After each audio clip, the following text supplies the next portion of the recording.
एक सुंदर व्यक्ती म्हणून जगण्यापेक्षा एक सुंदर व्यक्तिमत्व म्हणून जगा.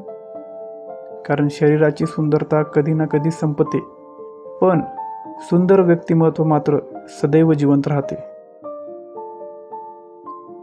विस्तव दिसायला जरी छान असला तरी हात लावताच भाजेल, हे खरे वास्तव आहे.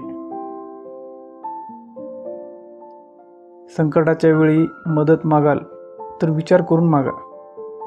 कारण संकट थोड्या वेळासाठी असतं, पण उपकार आयुष्यभर राहतात. सहवास आवडेल इतकंच कुणाच्या आयुष्यात मिसळावं. कारण मातीच्या सुगंधासाठी पावसाच्या सरीही हलक्याच असाव्या लागतात. जिभेची इजा सगळ्यात लवकर बरी होते असं विज्ञान म्हणते, पण मनावर झालेली इजा आयुष्यभर बरी होत नाही असं अनुभव म्हणतो. घर किती मोठे आहे याला महत्त्व नाही, घरात किती सुख आहेत याला महत्त्व आहे. मनातले शब्द आणि शब्दातले मौन ऐकण्याची कला साध्य केली की नात्याला जिव्हाळा आणि जिव्हाळ्याचं नातं दोन्हीही जपता येतात. आयुष्यात कोणतीही गोष्ट अवघड नसते, फक्त तुमचे विचार सकारात्मक हवेत.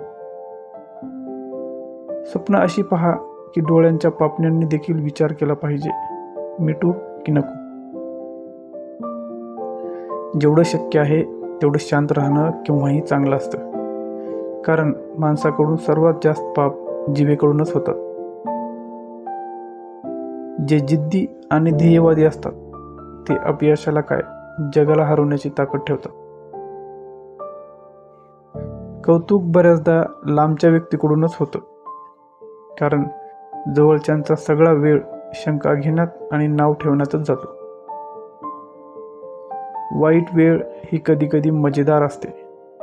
जेव्हा जेव्हा ती येते तेव्हा तेव्हा मतलबी माणसं आपोआप आपल्या आयुष्यातून बाजूला होतात. हिंमत नसेल तर प्रतिष्ठा नसते आणि विरोध नसेल तर प्रगती होत नाही. जो आपल्या कामात व्यस्त असतो त्याचे आयुष्य मजेशीर असते. कधी कधी मजबूत हाताने पकडलेली बोटे सुद्धा सुटतात, कारण नाती ताकदीने नाही तर मनाने निभवावी लागतात. जगात समर्थकापेक्षा विरोधक अधिक असावेत, कारण समर्थक कमकुवत तर विरोधक मजबूत बनवतात. जगाचा एक रिवाज आहे, जोपर्यंत काम आहे तोपर्यंत नाव आहे. म्हणून जीवनात मागे शिकायचे आणि पुढे बघून चालायचे. समस्या जीवनात विनाकारण येत नाहीत, त्यांचं येणं एक संकेत आहे की आता जीवनात काहीतरी बदल करणे आवश्यक आहे.